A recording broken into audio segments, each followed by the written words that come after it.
Welcome to the Disney Parks Podcast with your hosts, Tony Casanova from DisneyByTheNumbers.com and Krista Joy from DisneyWays.com. Keep your hands, arms, feet, and legs inside the podcast at all times. And get ready for the Disney Parks Podcast. Hello, everyone, and welcome to the show. In Disney News today, we are bringing you news from Disneyland in Anaheim, California. We've got a new interactive app to talk to you about in Disneyland Paris, and our infotainment today is our best tips for enjoying Mickey's Not So Scary Halloween Party in 2014. Tony's going to kick us off with some announcements first.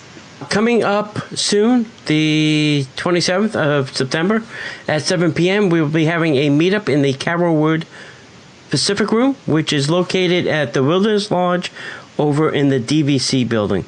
Not in the main building, but over in the DVC building. First floor lobby, off to the right-hand side. There's a beautiful room called the Carolwood Pacific Room, and that's where we will be meeting up in the lobby on the 27th at 7 p.m. Come one, come all, bring your train stuff. Just saying. Mm-hmm. Yeah. We're going to have goodie bags sponsored by Mary Morales of Mad Hatter Adventures. Now, if you're planning a Disney trip or other vacation, you want to check out facebook.com/Mary Morales Disney Travel. Mary is your travel planner at Mad Hatter Adventures. Whether you're traveling to any Disney Parks destination, Disney Cruise Adventures by Disney, Alani, or any non-Disney destination for that matter, Mary can give you Gold Star concierge vacation planning service at absolutely no cost to you. Visit facebook.com/Mary Morales Disney Travel. Our thanks to the sponsor of this episode, Mary Morales of Mad Hatter Adventures. And then we want to announce that we shipped out another newsletter, right, Tony? I think that's what came in my mailbox, yes. Yes. It looked like a newsletter, smelled like a newsletter, read like a newsletter. I think it was. Yay. Yeah. When was it? I can't remember when it was. But recently, we are all caught up on YouTube. So go to youtube.com/user/Disney PK podcast.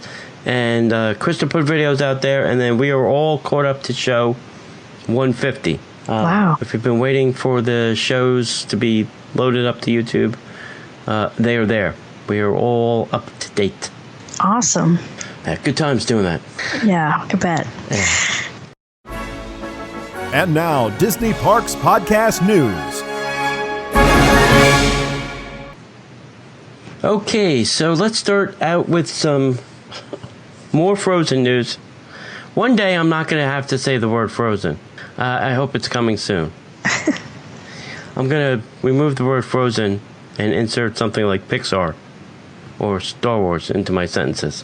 All right, so here's the latest, and I am really interested to hear what everybody has to say and think about this, because for me, enough is enough. I understand it. It's a popular movie. Kids got to see it. Kids got to be in it. You know, I get that. But I think, I think their intent is to put something Frozen in every park. That I believe is their intent. I believe they want something that has to do with Frozen in every park. With that in mind, they are now going to get rid of Maelstrom in Norway in the World Showcase of Epcot and replace it with a Frozen attraction. Now, there are plenty of places in Epcot where you could put an attraction. There are plenty of empty buildings doing nothing. There's the Wonders of Life building. I mean, all right, great, you use it for the Food and Wine Center, but you can certainly put that in the Odyssey, which is empty. I mean, there are tons of empty buildings in Epcot that you could put things in. There's the World Show Place. Stop catering things and put an attraction there. That's just me. That's what I think. But it's coming, folks. I don't think they gave us a date of when Maelstrom is going away. Did they give us a date, Krista? They have not given us a date yet. They're saying construction is supposed to begin in September, but Disney hasn't announced an official date. I think I read somewhere somebody was saying that you could no longer reserve fast passes for that attraction after like September 26th or something. So they're saying maybe it's going to be right around there somewhere. So here's the thing. If you like the attraction and you like the Norway Pavilion the way it is now, you better head over there. Get your fill and thrill of the ride. Get your fill and thrill of pictures and take pictures of the way it is because it's going away. They are going to completely change it. They're saying that this new attraction will take us to the fictional land of Arendelle, recreate moments and music from the movie, obviously. And the pavilion will also include an area where guests can meet, obviously, Anna and Elsa. I would not expect anything less than that. And I am sure there'll be a beautiful gift shop where you can buy all your Frozen goodies. I am sure that will not be far from the exit of that attraction. Also, to make this misery even more powerful, they're going to invade the Christmas party with some Frozen. Cinderella Castle will turn into, some Frozen castle, I'm sure, in the projection show. And also Anna and Elsa and other Frozen characters will be in the parade. I got nothing else. I really don't. I love the Christmas party probably more than the Halloween party, and now they've tainted it with Frozen stuff. There it is. Aww. If you love Frozen, hey, that's great. I love Toy Story. I wish they would turn everything into a Toy Story attraction, but that doesn't happen either. I really am interested to see if anybody else is, upset that Frozen is invading everything. I will say this. We were talking about Frozen, and somebody said, well, how will they fit it into the animal kingdom? And a friend of the show, Park Hopper John, said that Expedition Everest would be a great place to turn it into like a frozen mountain. You already have a frozen Yeti in there. You can make him into a frozen abominable snowman, which was in the movie. The scene is already set. Construction walls are already up there at Animal Kingdom. The Yeti's broken. Now's your chance. If you see it turning into a Frozen attraction, you'll know why. Park Hopper John said it first. Okay. In other news, this is not even news. In other rumors, there's rumors going around that there is some type of construction possibly happening over where is it? Frozen's Wandering Oaken's Wandering Trading Post? Yes, exactly, that thing. In Stage 1, which they call Sound Stage 1, there's possibly some rumors going around there that they may extend the Toy Story attraction to have another track, possibly just for the Fast Pass line. So this would keep kind of the queue moving. You wouldn't have to stop and then switch and load Fast Pass people, and then stop and then load queue line people, stop and then switch over and do. This way, it would just keep a constant flow of queue people and then a constant flow of Fast Pass people. They're saying in this rumor that they would be able to get more than 50% more people through the attraction because both lines will just be constantly moving all day long. If that's the case, go ahead. Build that over there in Soundstage 1. I'd be completely happy with that. It would probably increase my probability of getting on that attraction more. Because then I don't have to I don't have a Fast Pass, so I'm not going to wait in line. I'll do it next time. This way, I'll have a shot, possibly.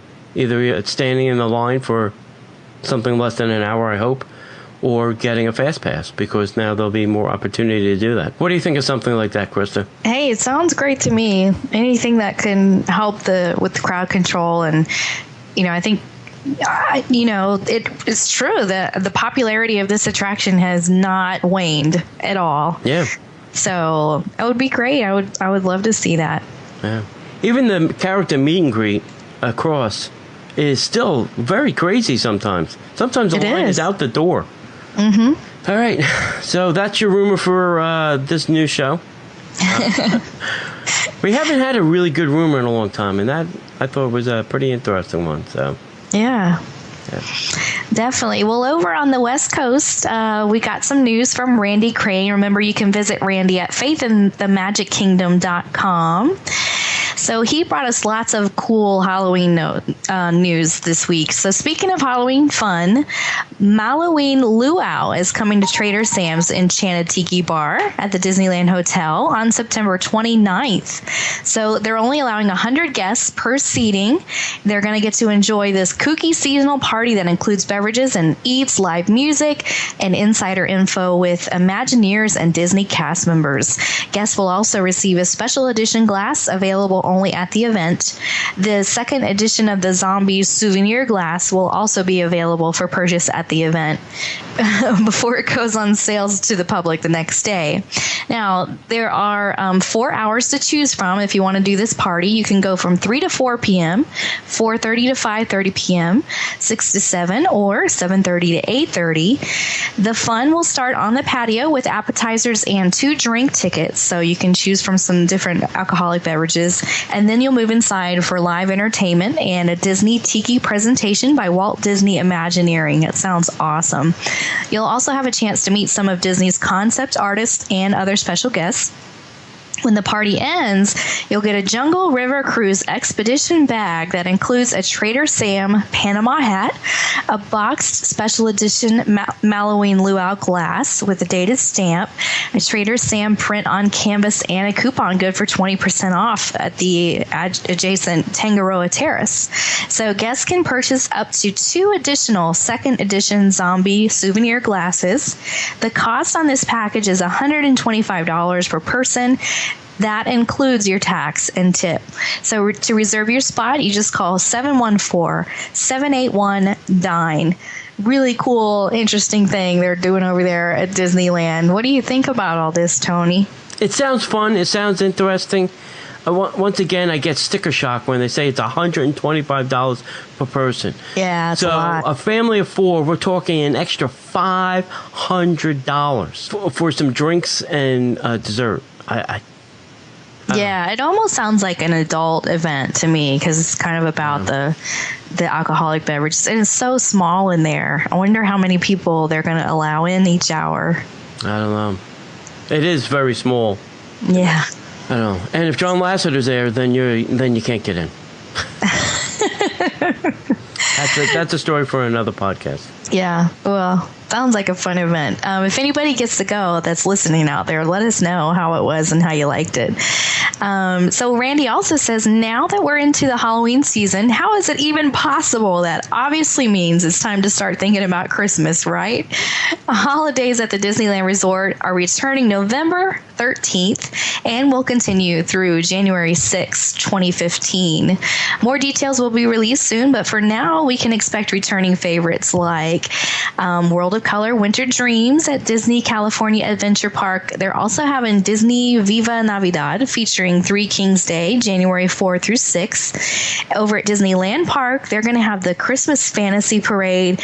It's a Small World Holiday, Haunted Mansion Holiday, Sleeping Beauty's Winter Castle, Believe in Holiday Magic, Fireworks Spectacular, and over at the Downtown Disney District, you can check out the Downtown Disney Winter Village and Olaf's Frozen Ice Rink.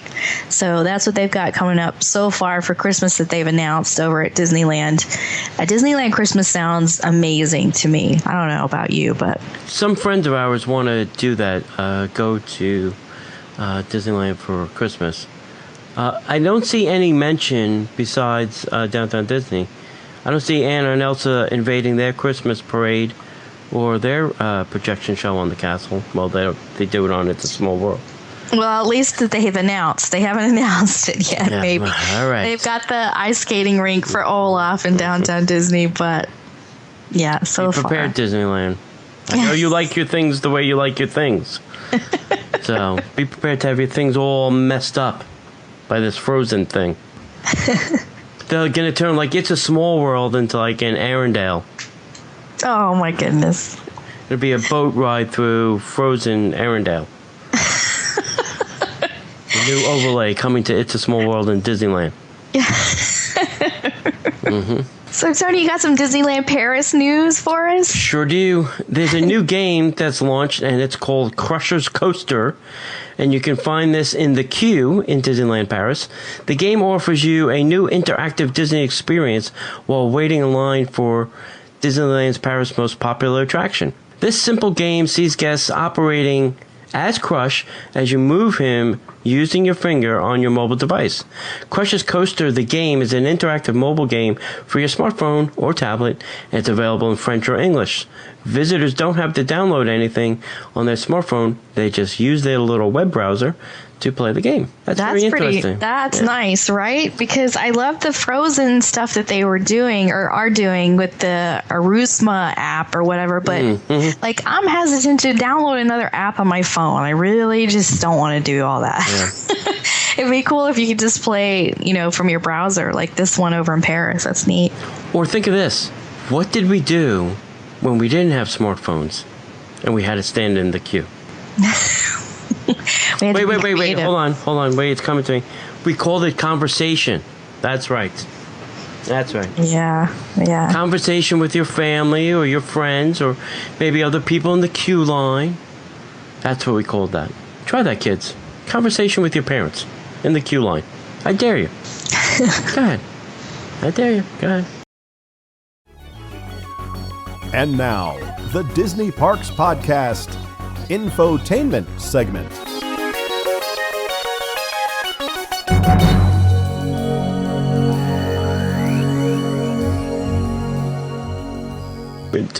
We're going to bring you some infotainment on top tips for doing Mickey's Not So Scary Halloween Party. Now, we did this last year, but I think we have some revised things this year and some more info. Do you want to start us off, Krista, or how do you want to do it? You go ahead. You go first. Okay. All right, so the first thing on the list is arrive early. The party itself does not start typically until 7 p.m., but you can get there as well. If you're in the park, you're obviously there, so you're perfect. If you are going to the party separately, you can go like as early as 4 p.m. probably. Just make sure that you get your wristband. Some people who go early and then don't get their wristband. So if you do go early, make sure that you go to the turnstiles and you get your wristband for the day.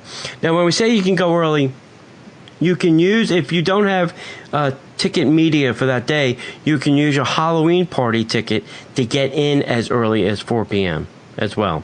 So if you don't want to use a whole ticket going to the Magic Kingdom, you can go as early as 4 p.m.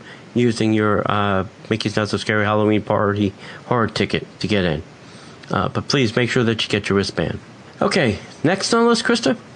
So next, I think we should mention trick-or-treating, because this is a really big deal. A big reason why people love this party so much is the trick-or-treating. Now, recently Disney announced they have no less than 13 places where you can pick up candy. And what they're saying is, what other people are saying is, it's kind of light. In the beginning of the evening, the cast members are kind of, cautious not to give out all the candy. So they just give out a little bit. And then towards the end of the night, it gets crazy. Like, they're able to just, get rid of whatever they have. So they tend to give a whole lot away towards the end of the night. That's what I'm hearing. And the other thing is, you can hit every place. Adventureland, Liberty Square, Fantasyland, Tomorrowland, and Frontierland. All of those places are going to have trick-or-treat stations. And I have heard that the best place for trick-or-treating is right there at Splash Mountain. Somewhere near Splash Mountain, there's like a place for trick-or-treating that's actually the best.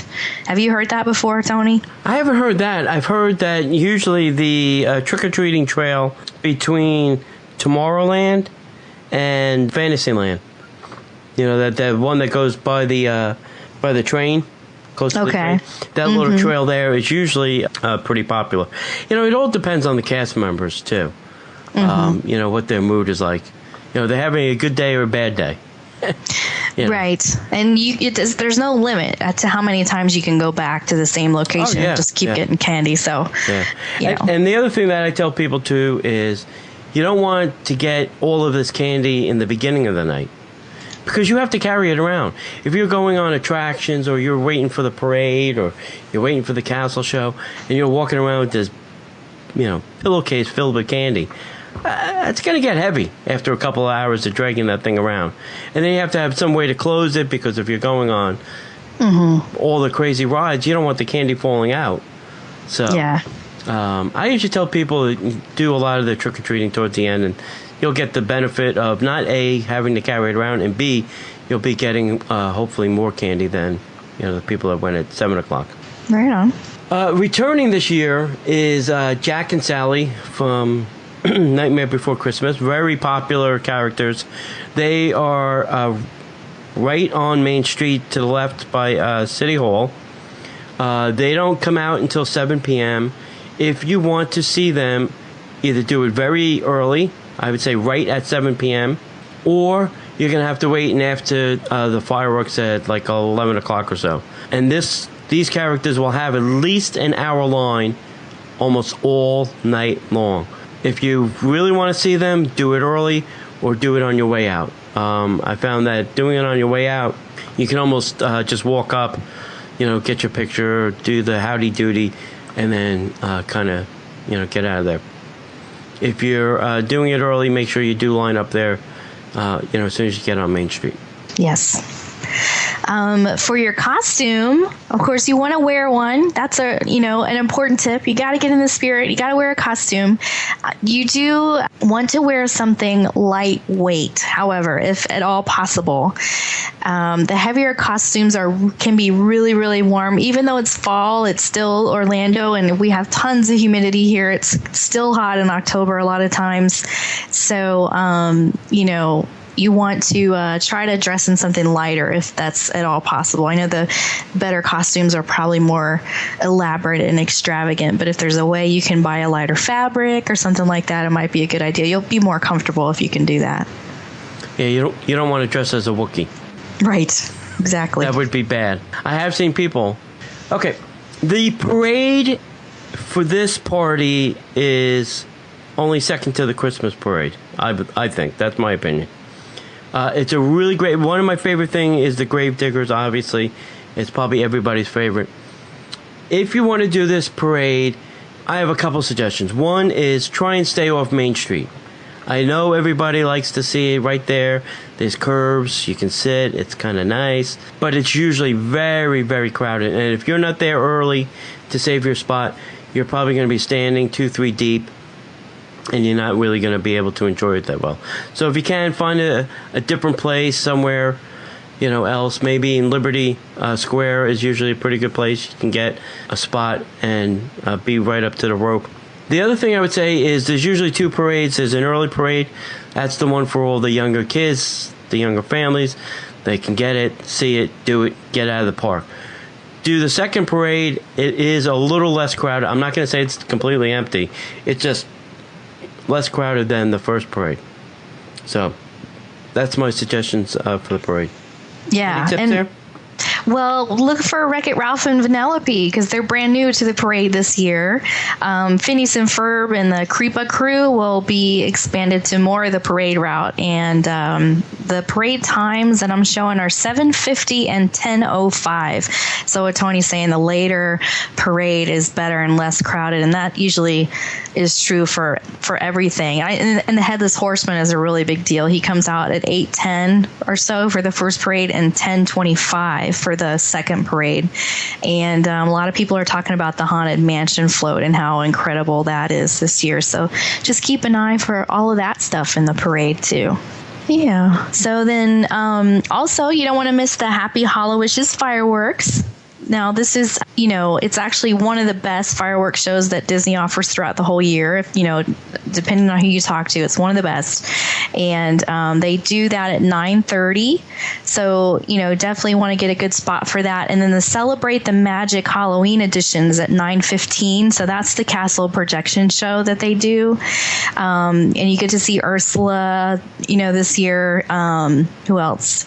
Maleficent. She, puts the thorns over the base of the castle and all that good stuff. And, she transforms into a fire-breathing dragon. So where else are you going to see that but celebrate the magic? So don't miss that. That's an awesome, awesome thing to see there. Yeah. One of my tips for the fireworks, too, is don't stand in front of the castle. I know it's too close, right? Yeah, I know that sounds stupid, but try to go maybe back in the new Fantasyland area, maybe somewhere by Beast Castle. There are also perimeter fireworks as well for this. Not like 4th of July crazy perimeter, but there are some things off to the side, so you don't have to be standing dead on. It'll also be way less crowded behind the castle than it will be in front of the castle. In front of the castle, this is, call me crazy, but I swear it's 10 degrees hotter only because of everybody's body heat. There are sometimes that I can actually feel people's body heat, because they're standing like right next to me. I say people try and find a different viewing area besides the castle. And if you have to, all right, fine. Maybe, you do the early show from behind, and maybe you do the later show in front of the castle. Hopefully there'll be less people. Maybe you'll be able to, get a better spot because the party's almost over, so at least you can stand there, and wait longer. You don't want to be, standing there for 2 hours while you can be doing things. So. Yeah, well, and they have a reserved spot this year for people that attend that extra villain party. Yeah, that they pay extra for. Mm-hmm. But apparently some people are saying that where they reserve that viewing is a little too close because it's right by the castle. So it's just, I guess, your preference. But if you have a favorite spot for the fireworks, it's probably going to be just as good for Halloween night or whatever, the Halloween party. So see, now I thought they would have put them in that grass area where they use the fast pass. Well, there's probably no fast pass for the fireworks. I would have thought they would have put them over there. Yeah, and who knows? Maybe it changes around. But the people that I talked to that went, that's where it was. So, another area that gets overlooked is Tomorrowland Terrace. Yes. Go stand there. Mm-hmm. It's kind of a little bit of an angle, but hey, that's where they have the Tomorrowland Terrace fireworks from. Party from. Can't be bad if they're going to have a party there, right? Right. So, they also have a villain show each night, I think twice. And once again, we're going to tell you, try and do the later show, just because obviously there'll be less people, and you have to be in front of the castle to see this. You can't be in the back of the castle unless you have X-ray vision. I don't know your seeing abilities, but this takes place right in front of the castle, so you'll need to be probably in front of the castle. And you probably don't want to be too far away. Yes, you could probably see it from the Tomorrowland Terrace, but they're going to look pretty small. So, this was not that... I don't know if they've changed this up since last year. I'm going the 28th, so I don't know if they've changed it. I hope they kind of did. Yeah, from what I'm reading, it's an all-new Halloween stage show, and the characters sometimes are coming down and available for meet and greets after the show. The show times this year, there's 3 of them, 7:45, 8:55, and 10 o'clock, but they are saying it's a little bit different, so that's cool. Yeah. Now, I did hear you don't want to go to that first show. It's 7? Did you say it was? 7:45. Yeah. If it's still light out, you don't want to go to that show. Wait to the second or the third show, because they do some castle projection stuff, and I've heard if it's light out, you don't see it. It's kind of, you don't really get the full effect. So I've heard that you should be going to one of the later shows when it's dark out. All right, what else is up there, Kristen? Let's see. Also, probably we want to mention there's PhotoPass magic shots this year. You can have 2 magical shots taken of yourself with the hitchhiking ghosts. Now, this is only available during Mickey's Not So Scary Halloween Party, and the PhotoPass photographers will pose you in front of the Haunted Mansion, or in Liberty Square, or on the Adventureland Bridge. And it'll be after, when you get home and look at your photos on the computer, that you'll see the hitchhiking ghosts have appeared. So that's kind of cool that they're offering a magic photo this time, too. That sounds like fun. Yeah, I don't remember them doing that before. Did they? No, I haven't seen that done for a Halloween party. Kind of a nice little new touch, I guess. Yeah, that's very good. All right, if you have your dancing shoes, you can now go over to Club Villain over at the Golden Horseshoe. So typically over in this area, they used to have snacks and things over there for the parties, but now they've moved the party over there. So there's usually a DJ, there's usually some crazy, dancing music and stuff, and there'll be some villains actually dancing out there. So this is also a good place to get up close and personal with some villains. This is not, you're not standing in line to meet and greet. They're just there to party just like you. You can get your quick selfie with them while you're dancing with them, but that's it. It's not a meet and greet. It's a dancing party kind of thing. Yes. Have you been with in the Golden Horseshoe?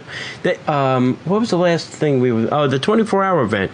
They had the Pixar gang in the Golden Horseshoe. So they had Buzz and Woody and Jesse and Bullseye and all of them in there dancing in the Golden Horseshoe. And Woody was getting it on. He was dancing like a little madman in there. Yeah, it's really cool. What a good idea to put everybody in the air conditioning. I guess this is the first year that they've done this Club Villain in the Diamond Horseshoe. And like you said, it looks like they have Cruella DeVille, Anastasia, Drizella, Lady Tremaine, all those cool people. So that sounds like a blast. I would love to do that. Yeah. The other thing new this year is Disney villains can be seen in meet and greet locations around the park. So just some tips for you if you want to see Jafar. He's going to be in Adventureland. The Queen of Hearts will be near the Mad Tea Party, and Lotso is going to be near Buzz Lightyear's Space Ranger spin. So kind of yours kind of thing, Tony, right? Almost like wandering characters, almost, right? Almost. Let's not get crazy. Let's not get crazy. Listen, last year, me and Susan went, and the only thing we did was characters, parade, and fireworks. And let me tell you, we got lucky. We went to a cast member, because on the map, the regular map that you get at the park, it'll tell you where the character meet and greet spots are. But they don't tell you what characters are there. So you're like, well, I'm not going all the way over there if it's somebody I don't want to see, right? Right. So we went to a cast member who had a cast member map that said where the characters were.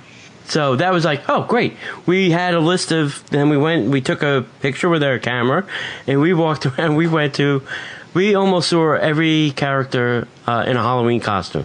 And that was our goal.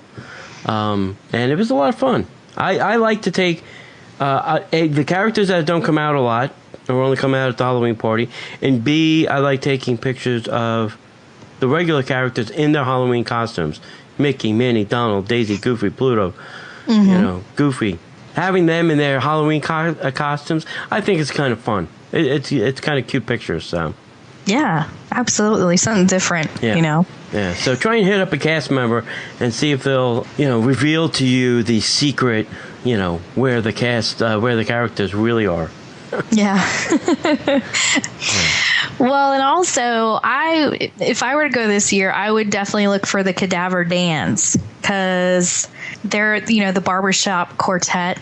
And they're going to be, I would assume it would be like near Main Street is where they are. Yeah. But they're throughout the night. So I'm seeing 7:30, 8:40, 9:45, 10:40, and 11:30. I would definitely keep an eye out for them.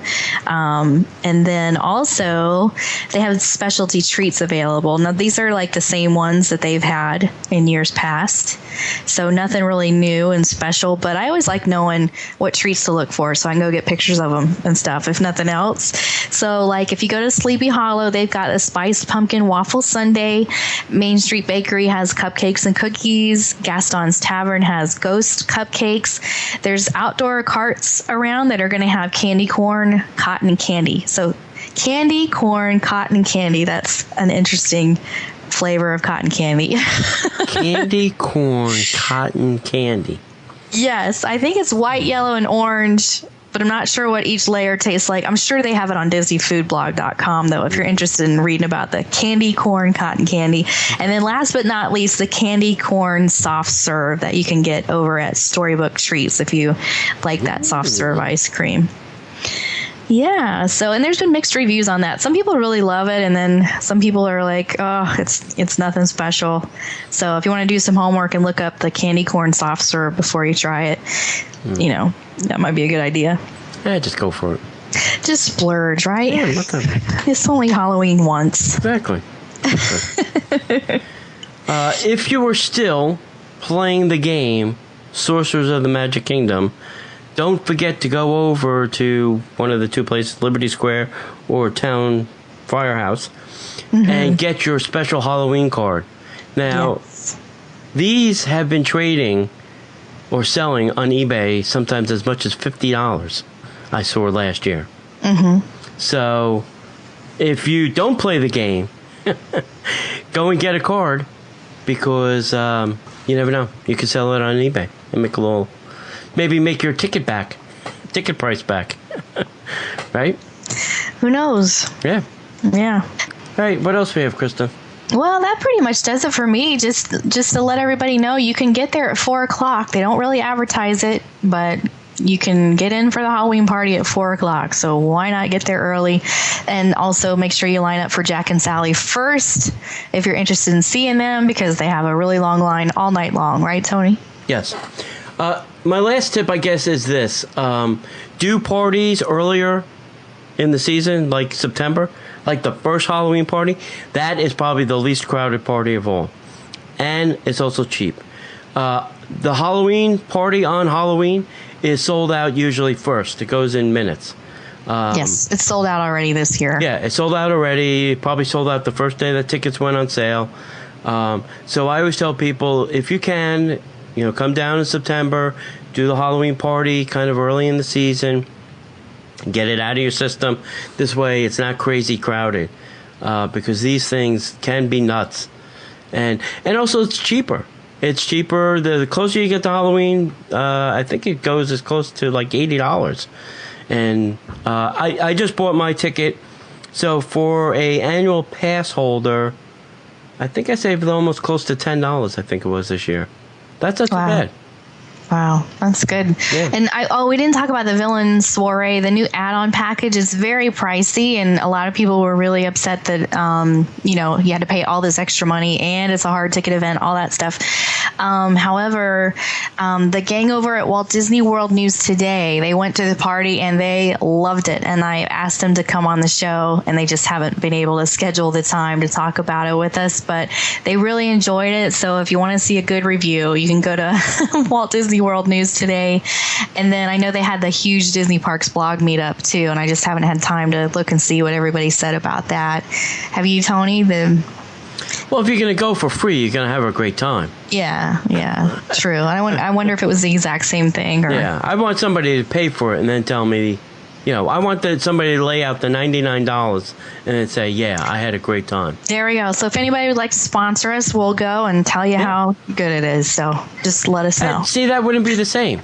Because then I'm going to go with I didn't pay for this, so I really don't care how bad it is. Right. But if the WD&W guys went and they actually laid out the money, I want to hear them say, how good it was or how bad it was. Mm-hmm. If they thought it was worth $99, that's the key. Yeah, I think they went at least twice. Twice? Yeah. Holy. Yeah, so I think they really liked it. All right. Well, so that's $200 they can't get back. So, did you have anything else you wanted to add, Tony? Nope. All right. Well, we just want to thank you guys so much for listening, and we hope that you booked your Mickey's Not So Scary Halloween party this year. And if not, at least you got some great tips for next year, and we'll see you in the parks.